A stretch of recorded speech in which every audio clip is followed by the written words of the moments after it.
વિદ્યાર્થી મિત્રો, ચેપ્ટર 11 દ્રવ્યના ઉષ્મીય ગુણધર્મ, ઉદાહરણ નંબર 6. આગળના 5 આપણે જોઈ ગયા છે. ફિગર એક આકૃતિ આપી છે કે આ રીતના એક સ્ટીલનો સળિયો છે. અહીંયા લખ્યું છે સ્ટીલ, અને એક બીજો એની સાથે જોઈન્ટ કરેલો પાતળો સળિયો છે. અહીંયા લખ્યું છે તાંબુ, કોપર. અહીંયા બરફ લખ્યું છે 0°C. અહીંયા એક ભઠ્ઠી શબ્દ લખેલો છે, તાપમાન આપેલું છે 300°C. આ ફરતે અને આ ઉષ્મીય અવરોધવાળું એક પડ લગાવેલું એટલે વ્યય નહીં થાય. આમ આકૃતિમાં દર્શાવ્યા મુજબનું તંત્ર સ્થાયી ઉષ્મા અવસ્થામાં છે, એટલે દરેક જગ્યાએ ઉષ્મા પ્રવાહ અને તાપમાન પ્રચલન અચળ. તો સ્ટીલ તાંબાના જંકશનનું તાપમાન કેટલું હશે? અહીંયા તાપમાન શોધવાનું છે. સ્ટીલના સળિયાની લંબાઈ, આપણે એક કામ કરીએ, સ્ટીલ માટે 1 લઈએ અને કોપર તાંબા માટે 2 લઈએ. સામે લખીશું તો વધારે ખ્યાલ આવશે. સ્ટીલના સળિયાની લંબાઈ એટલે હું L1 લખું 15 સેન્ટીમીટર, અને તાંબાના સળિયાની લંબાઈ L2 10 સેન્ટીમીટર. ઊંચું તાપમાન એને T1 કહેવાના. T1 300°C. T2 બરફ છે 0°C છે. સ્ટીલના સળિયાના આડછેદનું ક્ષેત્રફળ એટલે કે અહીંયા લખું A1, A2 લખીએ A, તો A1 થશે twice A. સ્ટીલના સળિયાનું આડછેદનું ક્ષેત્રફળ તાંબાના સળિયાના આડછેદના ક્ષેત્રફળ કરતાં બમણું છે. જો અહીંયા લખે તો અહીંયા A/2 લખવું પડશે. ઉષ્મા વાહકતા આપી છે સ્ટીલની K1 50.2 joule per metre into second into kelvin. એ જ પ્રમાણે કોપરની પણ આપી છે K2 385 joule per metre into second into kelvin. વિદ્યાર્થી મિત્રો, હવે તાપમાન કેલ્વિનમાં ફેરવવું હોય તો 273 ઉમેરવાના. હું ધારી લેમ છું.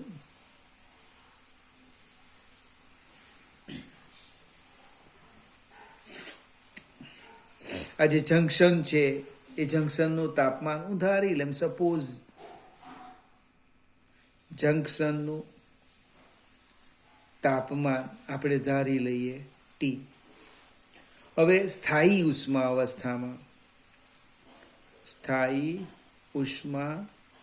અવસ્થામાં, ઉષ્મા પ્રવાહ અચળ એટલે H1 બરાબર H2. કોઈકને H1 H2 નહીં ગમે તો dQ1/dt લખો તો પણ ચાલે. H1 એટલે K1 A1. હવે H1 એટલે આ બેની વાત કરીએ, સ્ટીલની વાત કરું. સ્ટીલનું ઊંચું તાપમાન 300 ને આનું તાપમાન T0. મોટામાંથી નાનું બાદ કરવું એટલે કે T1 minus T divide by L1.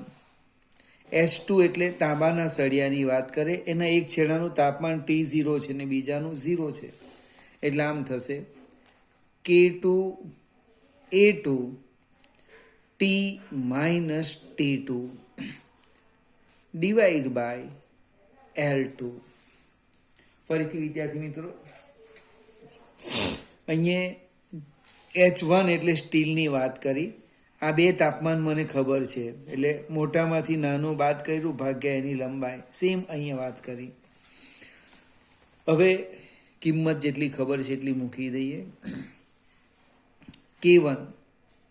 K1 છે 50.2 ગુણ્યા A1 ટ્વાઇસ A. T1 છે 300, T શોધવાના છે, ડિવાઈડ બાય L1 15, K2 385 ઇન્ટુ A ઇન્ટુ T-0 ડિવાઈડ બાય આપણે લંબાઈ છે 10. હવે શક્ય એટલું સાદું રૂપ આપણે આપીએ.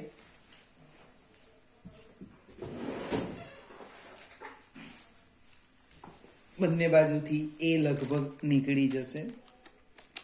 50.2 ગુણ્યા 2 ભાગ્યા 15 એટલે આ થવાના 6.69. 300 માઇનસ ટી બરાબર એ તો નીકળી ગયા એટલે 38.5 ટી. આ 10 લે 38.5 કરી દીધા. હવે 6.69 ગુણ્યા 300 એટલે 2007 માઇનસ 6.69 ટી બરાબર 38.5 ટી. માઇનસ સામે જાય એટલે શું થશે? પ્લસ થવાના. એટલે 38.5 ટી તો છે જ, વત્તા આવવાના 6.69 ટી બરાબર 2007. એટલે 38.5 વત્તા 6.69 એટલે 45.19 ટી બરાબર 2007. એટલે ટી આવશે 207 ભાગ્યા 45.19 એટલે 44.41. અહીંયા સાઈડ પર લખું છું જો ટી બરાબર 2007 ડિવાઈડ બાય 45.19 એટલે ટી આવવાના 44.41 સેલ્સિયસ. ફરીથી મિત્રો, સાદું રૂપ તમારા હાથમાં છે.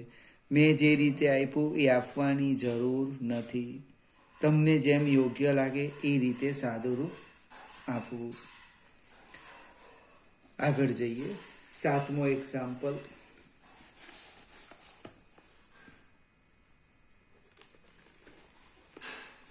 એક લોખંડના સળિયાને, એટલે લોખંડનો સળિયો Fe અહીં લખી દઈએ આપણે. બ્રાસ Fe માટે 1 લઈએ, બ્રાસ માટે 2 લઈએ. તો લોખંડનો સળિયો એટલે એની માહિતી આપી છે. એ લંબાઈ આપી છે L1 0.1 મીટર. આડછેદનું ક્ષેત્રફળ આપ્યું છે 0.02 મીટર સ્ક્વેર. ઉષ્મા વાહકતા પણ આપી છે 79 વોટ પર મીટર ઇન્ટુ કેલ્વિન. અને એક બ્રાસની પણ આ જ વસ્તુ આપી છે L2 છે 0.1 મીટર. લંબાઈ સરખી છે. A2 પણ સરખા છે જો 0.02 મીટર સ્ક્વેર. ઉષ્મા વાહકતા બદલાઈ જશે 109 વોટ પર મીટર ઇન્ટુ કેલ્વિન. હવે એક લોખંડ અને બ્રાસના શેડીઓ એટલે આ રીતના જોઈન્ટ કરેલો છે. આમ ફિગર જોજો, રકમ સમજાવતો હતો. આ લોખંડ છે ને આ બ્રાસ છે, એની જે સંજ્ઞા હશે તે.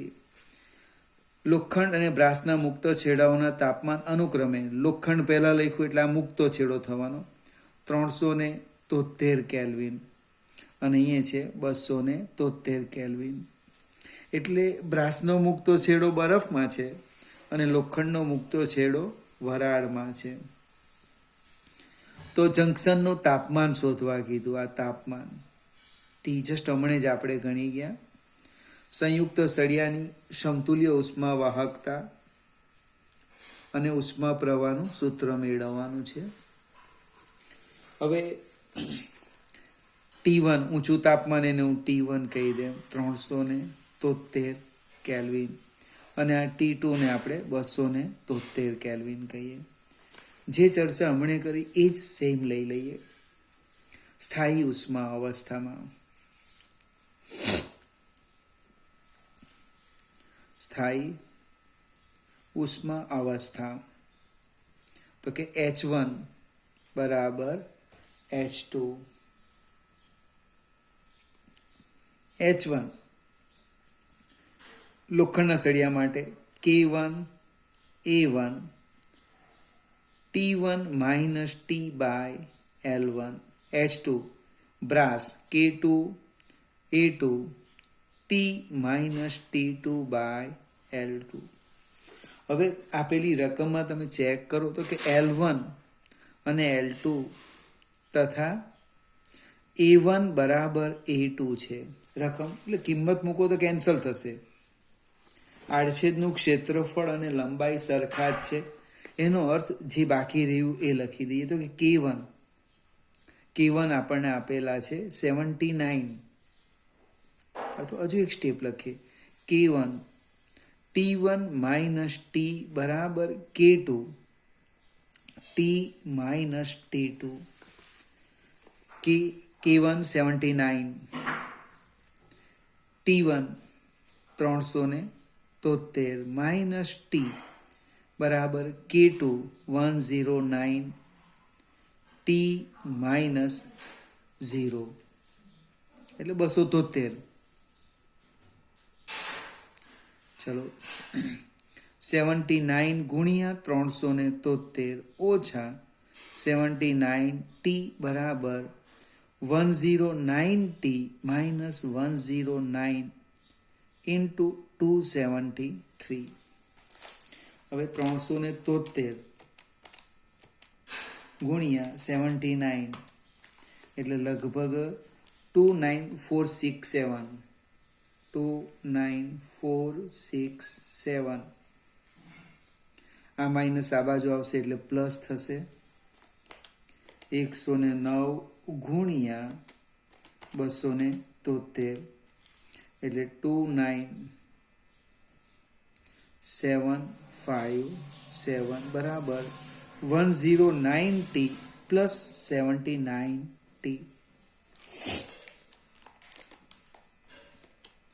ફરીથી એકવાર ચેક કરી લે, ભૂલ નહીં થાય. 373 ગુણ્યા 79 467 અને બરાબર છે એટલે 29467 વત્તા 29757 એટલે 59224 બરાબર 109 વત્તા 79 એટલે 188T. એટલે જંક્શનનું તાપમાન આવવાનું 59224 ડિવાઈડ બાય 188. 59224 7 લખાઈ ગઈ અહીંયા, 4 છે, ડિવાઈડ બાય 188 એટલે લગભગ 315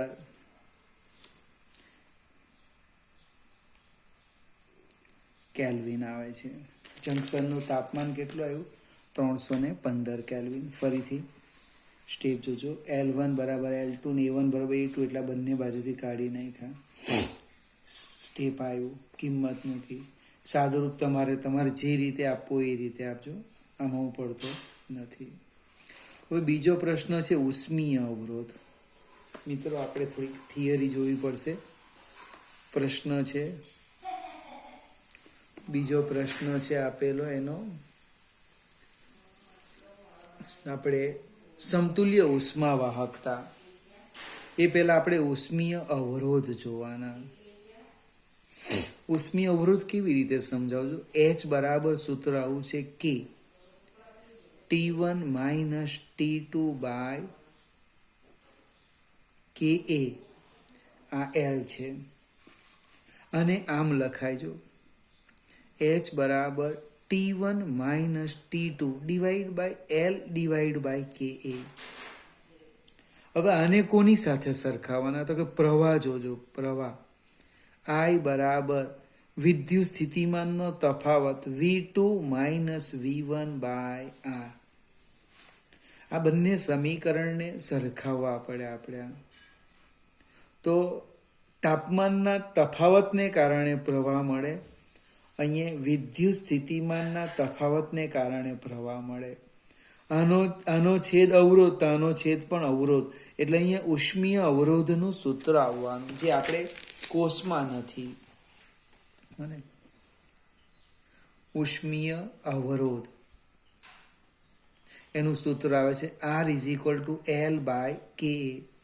પ્રશ્ન ઉદ્ભવે તમને કોણે કીધું? તો અહીંથી સમજાવવાનું. તાપમાનનો તફાવતને કારણે ઉષ્મા પ્રવાહ મળે, વિદ્યુત સ્થિતિમાનના તફાવતને કારણે વિદ્યુત પ્રવાહ મળે, એટલે બંને બાજુનો છેદને સરખાવ્યો, અને આને ઉષ્મીય અવરોધ કહેવાય. હવે બંનેના અવરોધ શોધી કાઢવાના. અને હવે આપણે લોખંડ, આયન અને બ્રાસ, એનું કનેક્શન કેવું છે? શ્રેણીમાં છે.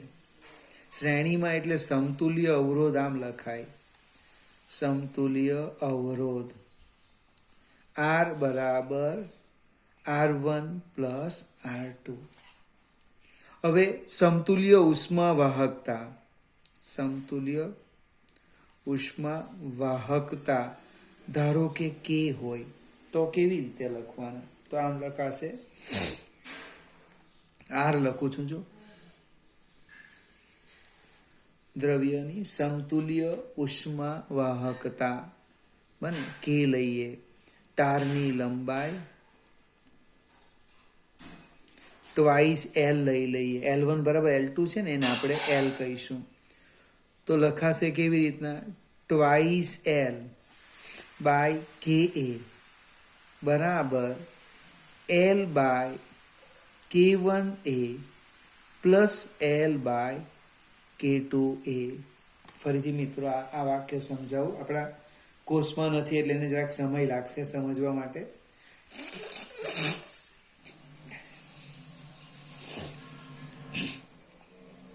આપણો જે સળિયો છે એમાં L1 બરાબર L2 સરખા જ છે, એને હું L કેમ છું. A1 બરાબર A2, એને આપણે A કહી દઈએ. હવે આપણે જે સળિયો લેવાના એની લંબાઈ મને આટલી જ જોઈએ, એટલે twice L. L plus L એટલે ટ્વાઇસ L. આડછેદનું ક્ષેત્રફળ સરખું છે એ જોઈએ. એ સંદર્ભમાં આ મેં લખ્યું છે. હવે બંને બાજુથી L અને એ નીકળી જાય. 2 બાય K બરાબર 1 by K1 plus 1 by K2. લસાઅ લઈ લો. 2 બાય K બરાબર K1 plus K2 divide by K1 K2, એટલે K આવી ગયા. ફરીથી 2 K1 K2 divide by K1 plus K2. અવરોધોનું સમાંતર જોડાણ છે, એની અંદર આ સ્ટેપ આવે પણ એમાં બે નથી આવતા.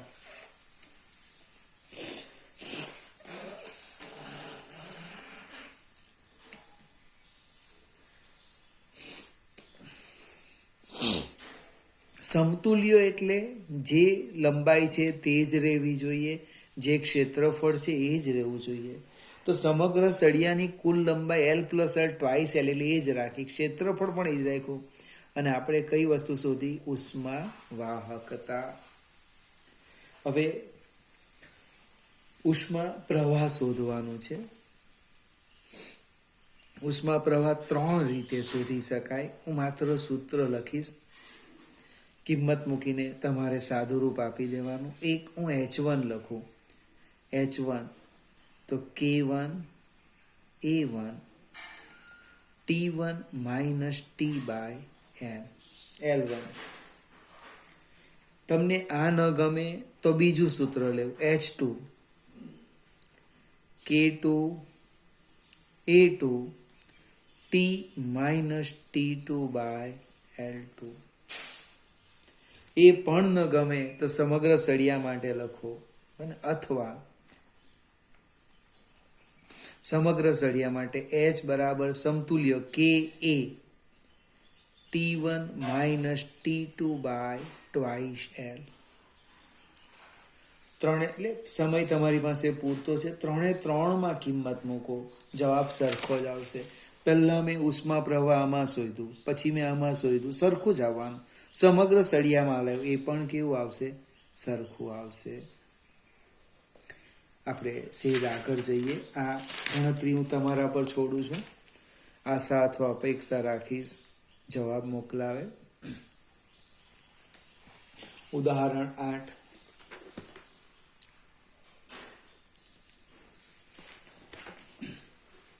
°C ઓરડાના તાપમાને એક વાસણમાં ભરેલ ગરમ ભોજન 2 મિનિટમાં આટલાથી આટલું ઠંડુ થાય છે, તો તેનું તાપમાન આટલાથી આટલા થવા માટે કેટલો સમય લાગશે?